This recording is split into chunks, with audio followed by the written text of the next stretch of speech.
Okay, everybody, we're ready to go with the third section. I'm wired for sound now, so we can go. And in this section, which I hope is dealing with completely structural issues, is the three options for change that we've identified.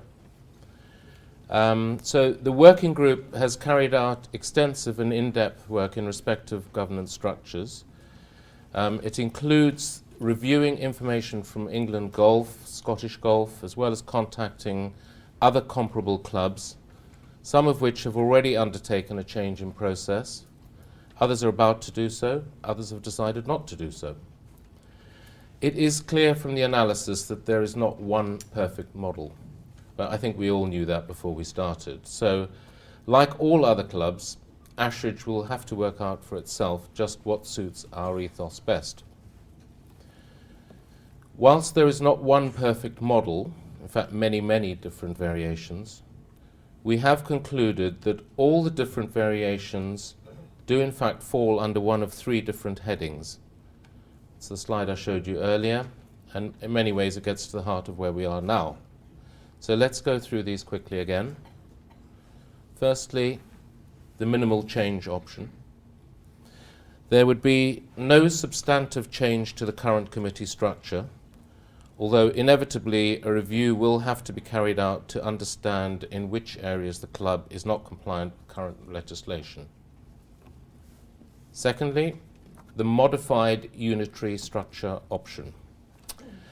This model works on the basis that the current one committee system is fundamentally sound and better than any alternative, but would be enhanced by creating additional key roles. For example, firstly, splitting the current captain role into two separate roles carried out by different people. So you would have a chairman whose role would be to lead the business side of the club and would provide longer-term continuity than the current structure by having a 3 or maybe even 5-year term. And then that would leave the captain to be the ambassador for the club, a role that would be for 1 year as at present. And it may be that the captain would run the playing and social side of the club. The point is that under this option, there is really one large committee that oversees everything, just like now. And I would just as an aside say at this point, who would be responsible for the course is a key decision, of course it is. But it could be either the chairman or the captain. Some clubs do it one way and some do it the other way. I'm just talking about additional key roles, and a second additional key role might be a financial expert whose role would be to provide useful insight into all the financial aspects of the club, including future plans. And then thirdly, we have a two-tier structure option. The main difference between this and the previous option is that there is more than one committee, and most people would sit on only one of them. There are many variations of this option too. Normally, there is a board with a chairman and a small committee, including a financial officer, which looks after strategy and finance, and sometimes the course. Then there is a second committee, sometimes called a captain's committee, which is headed by the captain and is usually looking after golfing matters, things like access to the course, competitions, matches, handicaps, that sort of thing. And, of course, social events. The second committee might bring certain matters to the board for decision, rather as the current course and house liaison groups that I showed you earlier operate now.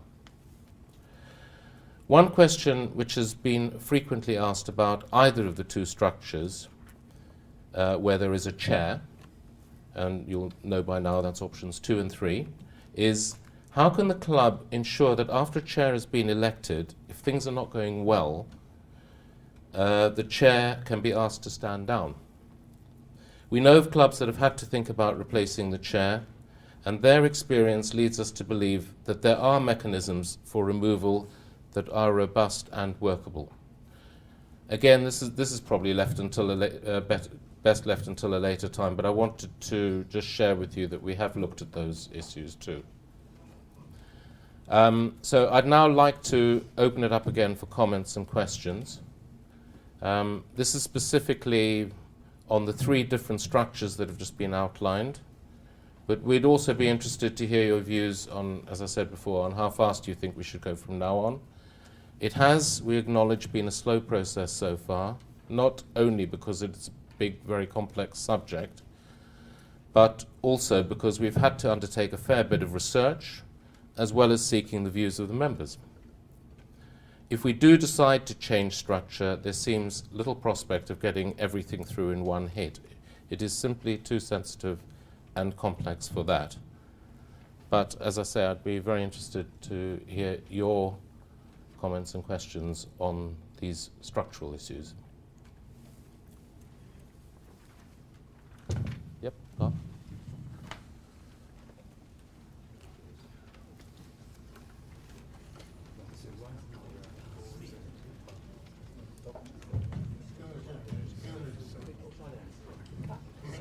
Is this all right? Working all right? Yes? Mr. Gatlin, thank you. You are proposing possible regular changes in the structure of the club, the governance. What I'd like to know is this. Have you researched what other clubs all over the country have done? And have you, this would mean going to probably several hundred clubs and finding out which clubs have tried different methods and whether any of them have succeeded. Well, we clearly haven't gone to that many, Garth. The thing is that almost no club is the same as any other club. You just have a situation where the structure that they decide on is what they feel suits them best, and there really is no consistency through that. So I think you could undertake more and more analysis, but I don't think it would necessarily get you very far. We've undertaken a lot of clubs, in-depth analysis of their structures, of all the types, ones that are rather like we are, and ones that have gone 1 tier or 2 tier.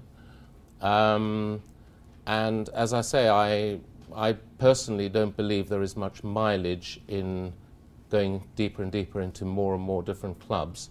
I think it would be proving the same thing, which is that different clubs operate under different systems, and I think we'd be better advised to, at some point, grapple with it and decide what we think suits us best. We've had a look at various options, and I think that's about as far as I would recommend going. Otherwise, it would take, it would take forever. Yep. You don't agree with it? It's really a question, surely, of writing or contacting clubs and asking them what method they are using, and then finding out if it's been a success or not. Well, we've done it with a fair number. It's just the numbers that you were talking about would take a long time, and I think although we found a few clubs that are not happy with their structures, most clubs tend to work all right and be quite comfortable with their structures, but they all operate in a different way. John, So, yeah, do. I mean, as well as in the 2012 review, a lot of comparative work had already been done. We built on that and went out to a wider selection of clubs, trying to concentrate on clubs that had something in common with Ashridge and look at their systems. We then went and looked on the web at different management systems. We looked for structures and governance structures, and we were able, because some clubs are very open and transparent, you could sometimes get into minutes of various different committees. And as John said, we found all sorts of advantages and disadvantages. For example, one club, a bigger club than ours and better known, had had 3 different layers of committee structure, each of them meeting monthly, with a huge amount of overlap in the business that they considered. And it seemed that there was wasted effort going in par excellence. We also had the advantage of the general manager's network, where there's an awful lot of exchange of information. We also went to the advice from England Golf about structures. So we did try to take a broad overview of what was there. We've fallen way short of your of surveying every club in the country, because I think the data collection might be difficult, but the interpretation of the data meaningfully for Ashridge would be far, far more difficult. Thank you. Ladies and gentlemen, I better come over here. As most of you know, over the last 30 years, I've served on the committee for 9 of those 30 years, and the committee has been, in my opinion, very successful. I would like to go for option 1, which is to tinker with what we've got. I think there is one major area which has got to be dealt with, and that is the responsibilities that the captain now has. It may surprise you to know that when I was captain in 1989, I had 4 letters. 4 in a whole year. The reason why is this wretched emails. Because people nowadays don't have to go home, sit down and find a pen, write a letter, find an envelope, put a stamp on it and send it. Because if they do, they don't write it. But when they get home now, they just see their email, think, oh yes, I'll write this, without actually thinking about what they're saying. And I think somehow the captain's got to be protected from that. Now I'm sorry to say, Nick, but I think you've got to do that. I think every email to the club should go to the general manager and none go to the captain. And only the ones which the general manager thinks should be referred to the captain should be referred to him. This would take an enormous stress off the captain, and I then think you would find that more people would be prepared to serve on the committee. With regard to having lots more levels of committee, I really cannot see that it's necessary. We're only a very small company. For heaven's sake, we should be able to run it with a man and a girl. A woman and a boy. Hey, would you like to comment on that?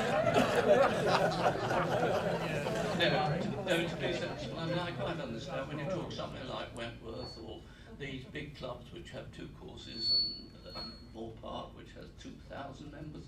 That's a different kettle of fish. We've only got about 400 or 500 members. Can't we run it just as we like, quietly? Follow the law, of course we do, but we don't need all these levels of committees. I don't think the law will permit us. John. Pigott. Thank you, Mr. Captain. I think my brother-in-law is going to kick me in the pants in a minute. I'm firmly in favour of the 3rd option. I was involved, before I joined Ashridge, I was involved in a club where I was part of the committee set up, a management committee, and I think it is the right way forward for this club, because of one of the things that the captain's taking too much work on. And it would then give us the opportunity to have, hopefully, more people coming forward for captaincy who at the moment won't take on this onerous task. The only comment I'll make though is that in the past year there are 3 clubs I know of from the Midlands South where have only just finished their first section as having a management committee, and in 3 occasions the captain has been over 80. Now that's a funny thing, we think we bring young captains in, but these are 3 occasions on 3 clubs where the captain now is an 80-year-old, which is something just you have to bear in mind.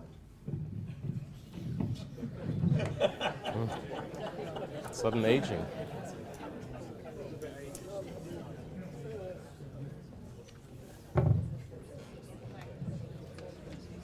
I was just going to say it would be really interesting to have the benefit of the research that you've done and have some case studies as illustrations of the different models, particularly where there has been the sort of change that has just been mentioned. If we could find out for what reasons the changes were undertaken and how successful they were, how it all went, it might actually really help sort of get a feel of how the models would look in practice and how well they fit with Ashridge and what we want to retain. So that's a lovely idea. So let me just check that out, the detail. One in-depth case study of one of each of the different models. One of a club that is run along the line of our present club, and what they see as the problems and what they see as the advantages.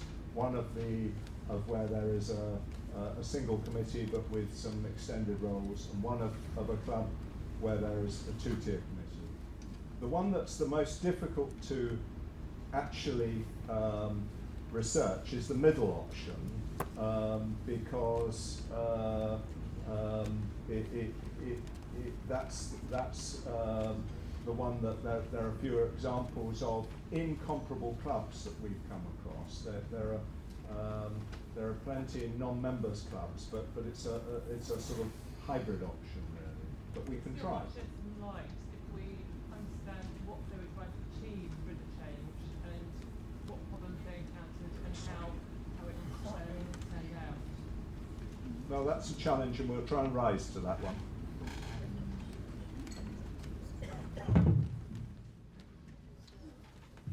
So, sorry, me again. Just really to say to Malcolm's point, I'm actually in favour of option 2. So I think option 3 is a step too far. I think if you have too many committees, not only do you get overlap, which is the point that you made, but also I actually think they start working against each other. And I've worked in an industry we have having to work with the public sector. The public sector are past masters, Department of Health and so on, past masters of creating structures where they've got many committees, many subcommittees and so on. I don't think we want to go down that road. I mean, we do have a very effective, what is great about Ashridge compared to many other clubs over many years, the small single committee was able to make decisions cohesive, decisive way, which I just don't think that would happen once you start to get more than one committee. I do accept that the chairman's role, as I've said before, is very important, and I do think that should be over a longer period than a year, 3 years or 4 or 5 years. And then I do accept that there has to be some mechanism in order to make sure that if they're totally unsuitable, they can be removed. But with that exception, I would support option 2. Thank you. Okay.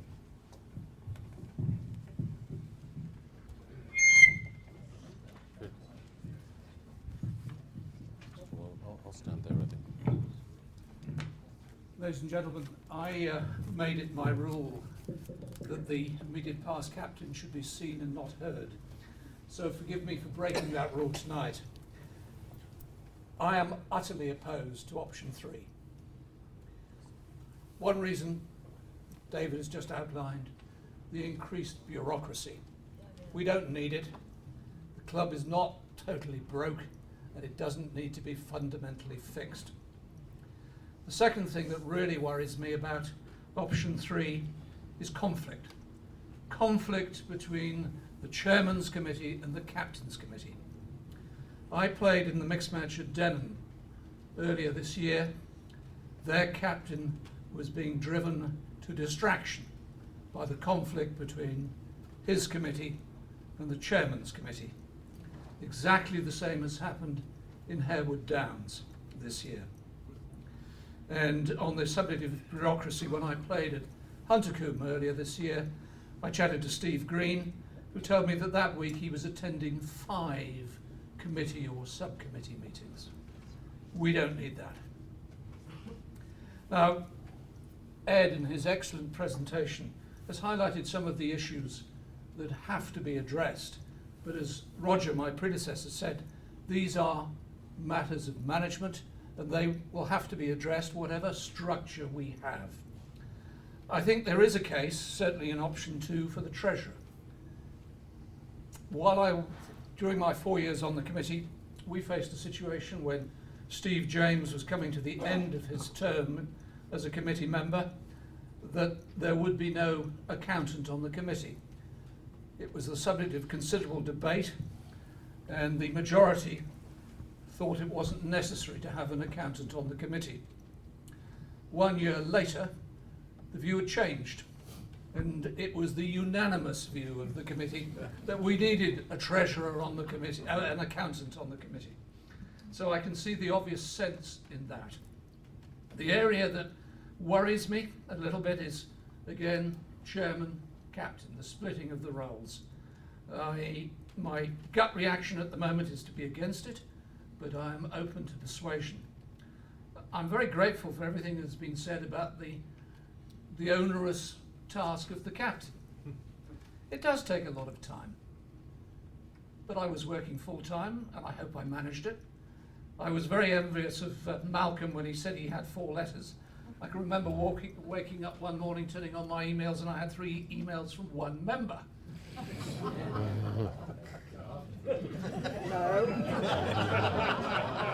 No, it was not Garth. And I have no intention of revealing who it was, because they were all very well-intentioned emails. But, by God, when I'd spent about an hour and a half replying to them, I did question my own sanity. Were they from Sue, by the way, Dave? You give away my secret. Her correspondence with me, Bernard, is much more direct. So please, no 3. Certainly 1. There are areas we need to improve, the transparency and so on. Although I have to say that in the 4 years I was on the committee, not a single member said, why don't we see the minutes? But I have absolutely no objection to the minutes being made public. Treasurer, yes, but I need to be persuaded, John and Ed, about splitting the role of captain and chairman. Thank you.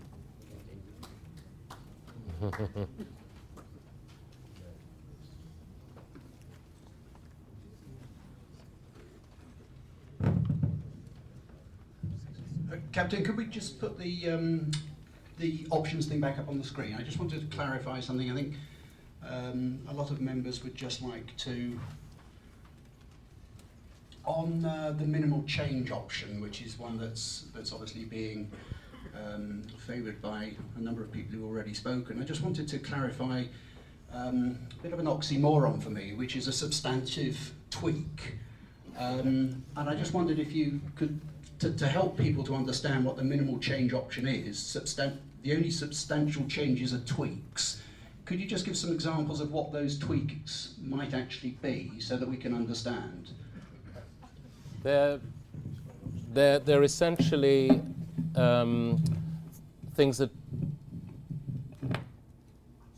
Sorry, is this working here? They're essentially things, Peter, that are things like the legal compliance issues that we talked about. They're not necessarily structural in terms of needing to change your whole constitution, but they are things that need to be adjusted in order to make us more legally compliant. So they're the sort of things that Ed was talking about.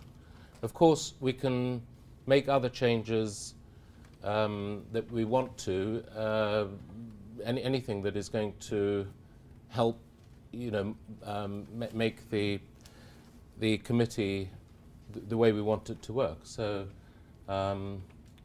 is that helpful, or do you need more examples? No, I mean, I think everyone would just like to understand what those tweaks might be. It does seem a bit of an oxymoron, and all I would say then is, right. Does it not necessarily follow then that whatever tweaks you make in option 1 by definition must be part of option 2. And 3. Well, and 3. I think that is, in my definition of what those things are, that is correct. Yeah. So, but you're still left with the question of whether you think the club needs to do more than just tweak, if we can use that word, make those changes. Sorry, John. So what I'm saying really is the substantive changes, or tweaks, whatever you want to call them, are not actually governance changes at all, but they're just operational changes as a result of the operational issues that you highlight. I think it's fair to say that there are one or two issues which will, under any system, require a few minor changes to bylaws to be drafted and put through special resolutions, because, for instance, there are aspects of in one of our bylaws, there's a differentiation between physical health and mental health, which is illegal, and things like that. So if you're going, we're talking about housekeeping and clean, so there's no point in having a governance review if you're not going to ensure that the result is a compliant system that we can have confidence in. So there would need to be a few housekeeping changes to bylaws, etc. Whatever you do, and your point is well made that those are not part of the system. The system is still the minimal change system of carrying on as we are, but getting our house in order on some of the details. So the substantive changes are not governance changes; they are operational. Yeah, they're Or legal, legal and bylaws and that. So in a sense, governance. I just think people need to understand what those items would be if we were to stay with the minimum change option. That's.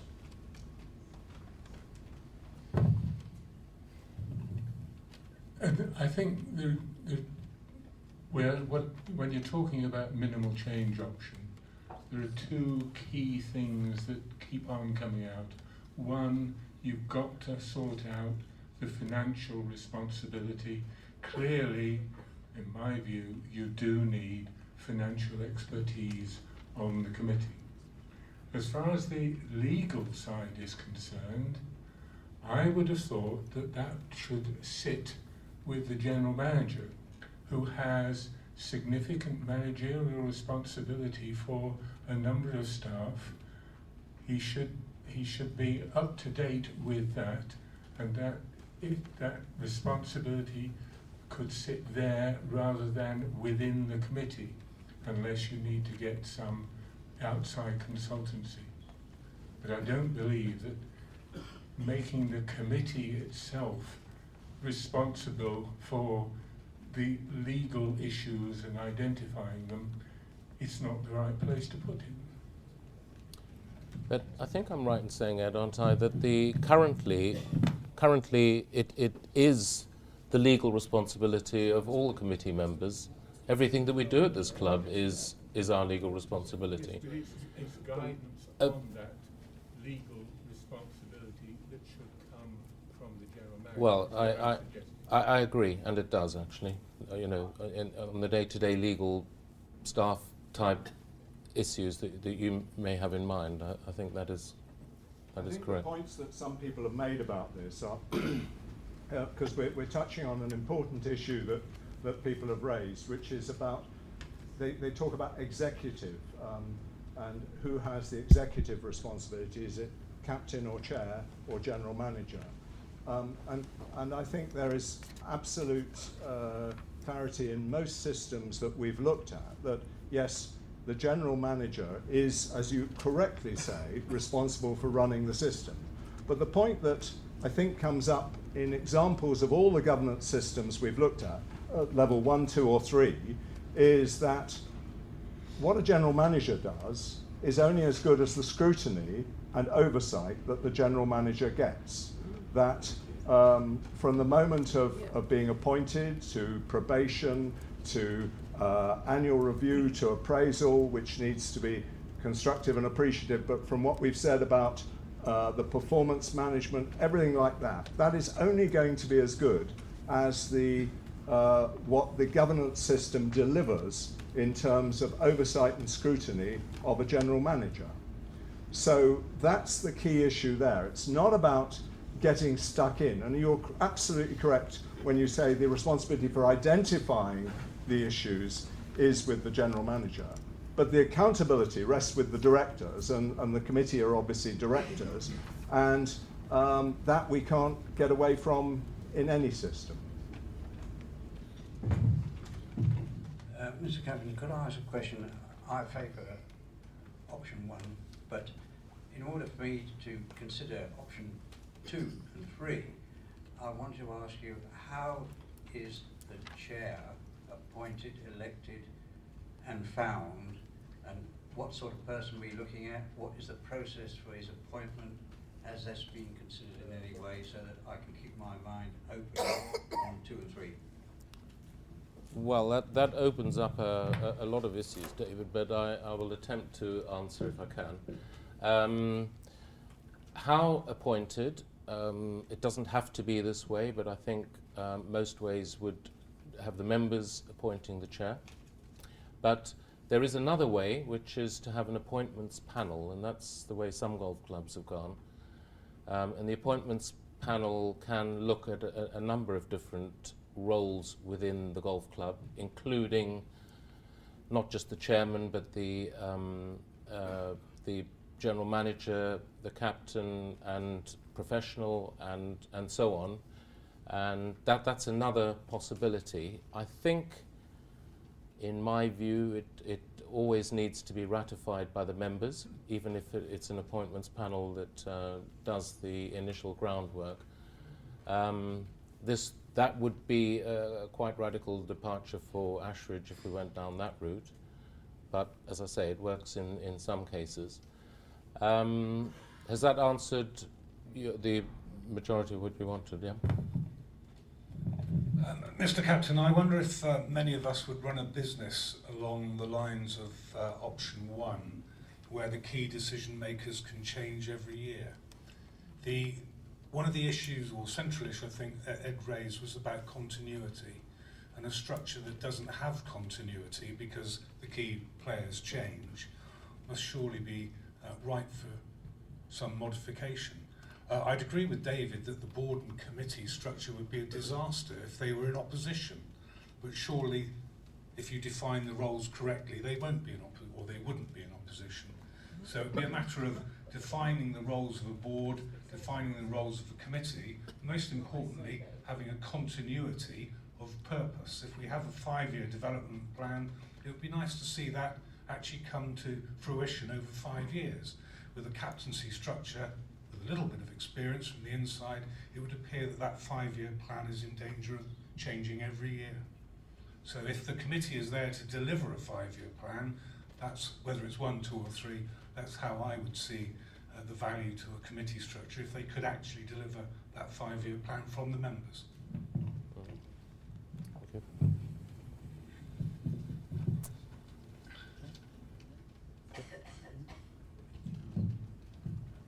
If I can leave with one remark, please, and that is that any future structure that we decide on, you decide on, is transparent to the extent that everybody knows who is responsible for what. Thank you very much. Agreed.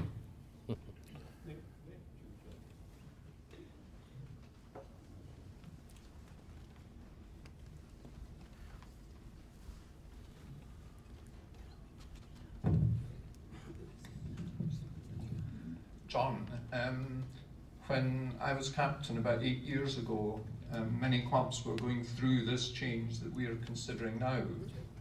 And having heard from some of them who just changed and others who are in the process of doing it, and experiencing the burden of being captain, which is greater today than it was then, I think I was certainly in favour of change then, and I still am today. We've heard conflicting views really about the experience of other clubs, from John and David especially. I think that's something that members would appreciate, not just one model, but how have the generality of clubs found it on balance? has 2 worked, has 3 worked. Have a concern about 2 because the issues of finding captains, we still have a limited pool to fish in from the committee, and there may be the same difficulty with 2 that we have today. And for that reason, 3, I think, might seem to be a better option. That would be my thought, but I think we'd all appreciate knowing more about the success of different models elsewhere. Thank you. Again, I'm sure that the group would be happy to rise to that challenge, but I do want to put in a very strong caveat about it. The reason we haven't talked more about other clubs' experience is because everything is so contextual.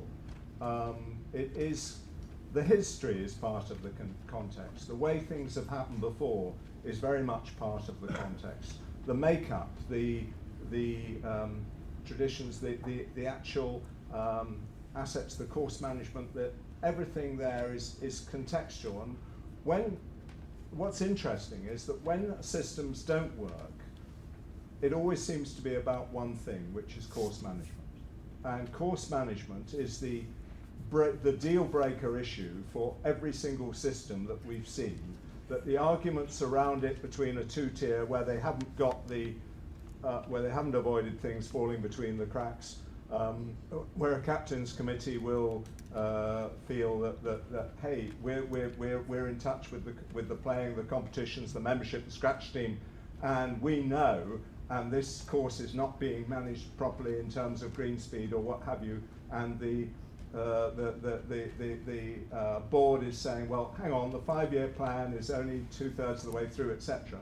That's in that system, but you could put equally strong arguments of why or the experience is different in different areas for why things go wrong. So we have the why do things go wrong is we've asked more than why do things go right, which is fair enough. But we will certainly try and give members more of the experience elsewhere, but it comes with a huge safety warning that the experience elsewhere is rarely totally relevant or the thing to make the decision on here.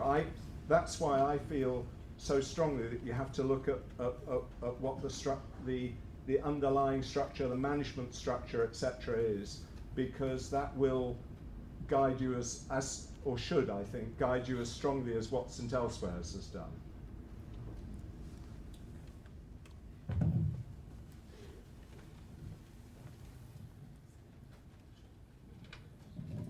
Thank you. We're not a very large club, and do we really think that we're going to be able to find 2 good committees at the same time? I think, I personally, having had a certain amount of experience with trying to sort of run committees, I think it is quite difficult to get people to serve on committees, and I do doubt whether we would find it very easy to find 2 good committees. Well, it's a good point. It's more challenging than one committee, that's true. There's the numbers speak for themselves, but I would be hopeful that we could find enough people to put their hands up and do it with the reduced roles. Who's this? Oh. We're just diverting away from the speakers. Thanks, John. I wondered whether you could just clarify for myself and the ladies how, with the 3 different options, how the ladies' committee and Lady Captain and her committee would fit into the 3 different options. Right. Well, from my perspective, I think that the From my perspective, I think that the way that we run the ladies, rather like the question that Peter Noble asked, it doesn't matter much within the 3 different structures that we've looked at. You can retain or not retain sections if you want to. The one thing I would say is that at the moment we don't have the lady captain on the committee, which is, I think, in this day and age is quite a strange situation. And I believe that the second and third options leave much more room for rectifying that, officially rectifying it. That's the only thing I would say about, as far as ladies and representation is concerned. But as far as the section is concerned, I think it either does or doesn't operate as it does now in any of those three structures.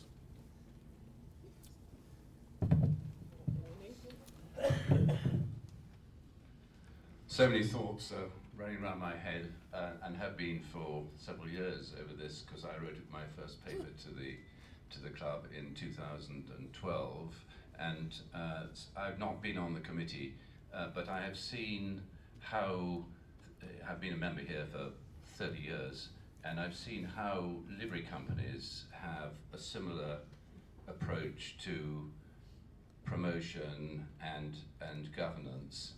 There are a number of parallels, and a number of us here have been masters of livery companies and know what an enormous burden is imposed on the master, and just the same as a captain, with obviously emails have made an enormous difference.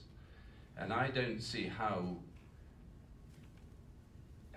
a captain can be a chairman and a captain in every respect for the whole of his term. It is incredibly short-termist, and you do need someone different to be chairman, someone who's more detached from the day-to-day. And I am absolutely convinced that we have to change from the status quo. And I personally think the two-tier structure is too big a step for us to make. But I do feel, in terms of our governance and our continuity into the future and the continuity of the club, that the modified unitary structure, with perhaps some nominations committee to decide on the appointment of the captain, the chairman, and the denomination of those people, would be the right solution for our club. Thank you.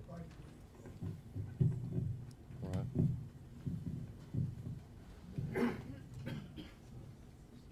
I hadn't actually planned to say any more, but I felt quite strongly about one or two of the comments that have been made. At the end of my year of captaincy, I was absolutely shattered. I had been giving it 7 days a week quite often, and I felt that there were a lot of areas involved in the management and administration and the decision-making processes which I was not qualified to be dealing with. What we needed was horses for courses. We needed experts at the different areas. We have the potential, and certainly within ourselves, we have the ability to draft the right demarcations, rules, regulations, whatever you want to call it, for a two-tier structure. It's not two tiers, they're not necessarily tiers, they're different committees, one of which would possibly be an ex officio committee of a captain of this, or a secretary of that, or a captain of the ladies' cap, whatever it might be. They would deal with one particular aspect, but you need specific skills to deal with the business side of the club, with the long-term strategy of the club. It's just too much to ask one person or one group.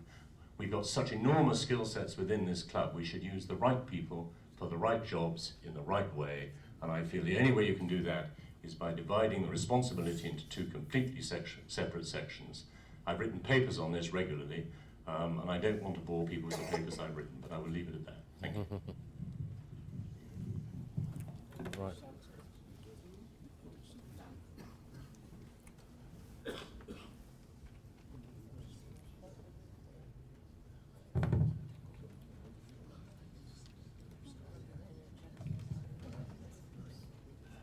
First of all, I appreciate all the work that's gone into this, and I'm sure I'm speaking for a lot of people on that topic. Interestingly, I originally, when I wrote my position to the committee, indicated I was probably going to prefer a two-tier structure.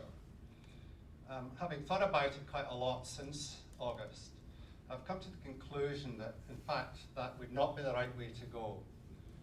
I think this club essentially operates as a small business, I don't think you need to have a chief executive for the year in the form of a captain and a general manager. You, rightly, I think we have a board of directors. And if we've got the proper people, properly qualified on that board to understand the responsibilities as directors, then it should be possible to operate the club's activities in a proper way.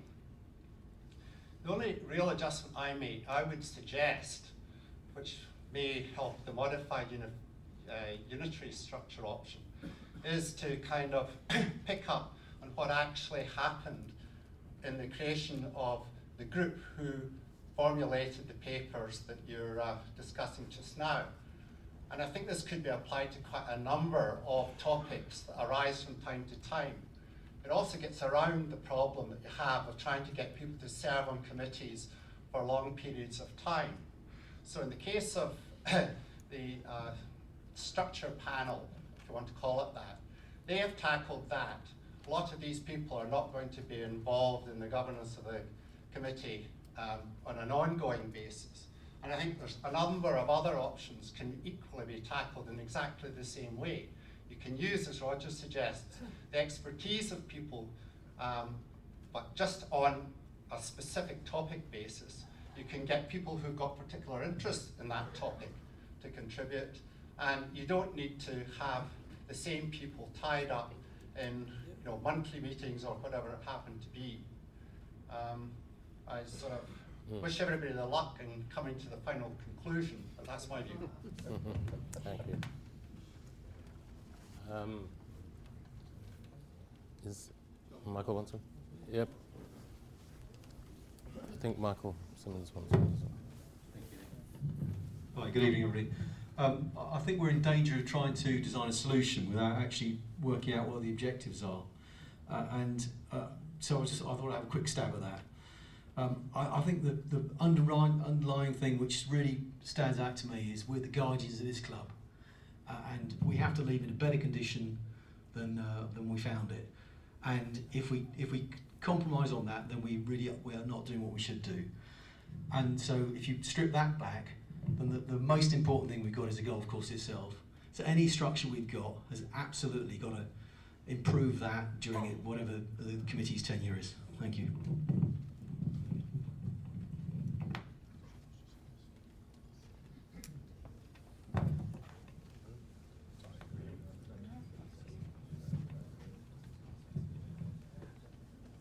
John, you, at the beginning of your first session there, you mentioned how successful the existing system had been over many years, and it's worth bearing in mind what it has delivered over the last few years: a clubhouse, a proper driving range, accommodation for the staff, a new trolley storage area, and various other things that have gone on.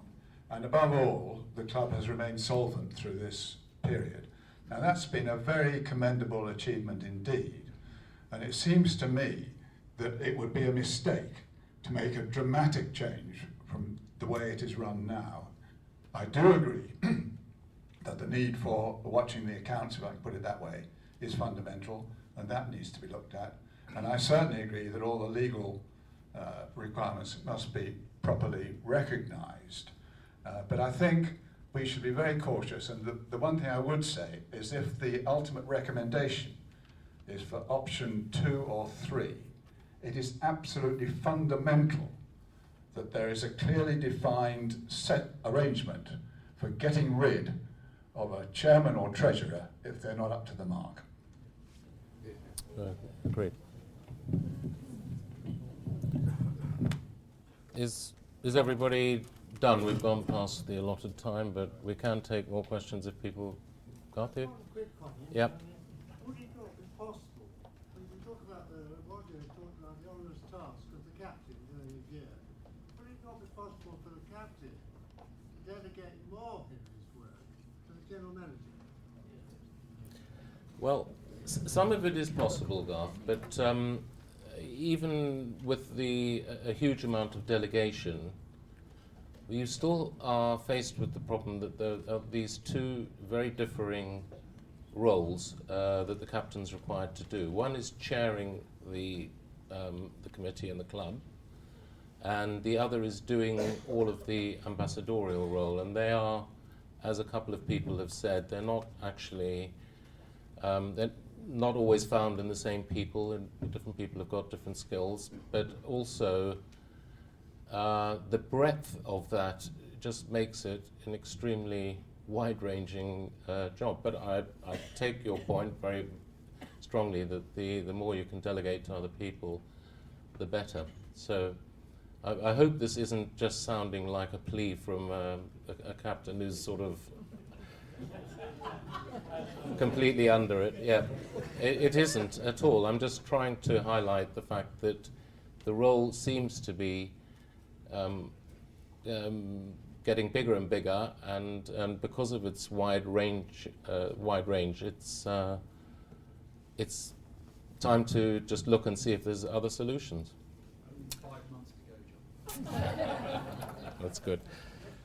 Anyway, unless there are any other, we'll quickly wrap up.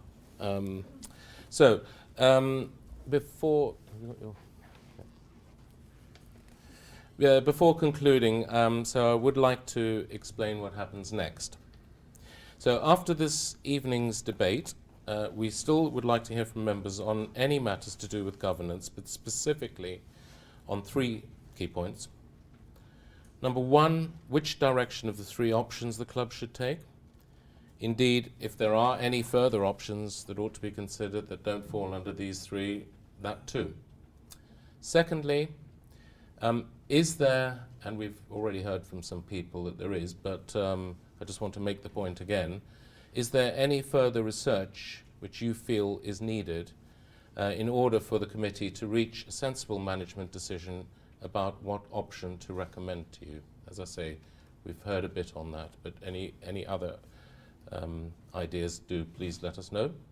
And thirdly, I just want to make the point that if there is change to our structure under options 2 or 3, we would like to know, because it's very important, how quickly change should take place, in your opinion. So the committee is intending to discuss and hopefully agree its initial recommendations on governance at the next committee meeting, which is at the end of January. These recommendations will be passed to members soon after that. Beyond that, it's difficult to predict because, firstly, it depends on what is agreed, of course, and secondly, we still want to be guided by the membership on how fast we should go. But if there is anything other than option 1 change, I would expect that we will need to hold an EGM well before the AGM, perhaps in early March, and then take it from there. It's hard to be specific other than that. Now, I'd like to end this consultation by thanking all of you for attending. I hope you've got something out of the evening and are now clearer. Definitely not more confused, I hope, but clearer than before. And as mentioned before, there is now food available, finger buffet, which I think is being done at the serving hatch, is it? Yep. And we hope you'll stay on for that. And of course, the committee and the governance working group are available for informal discussion while we meet. So thank you very much.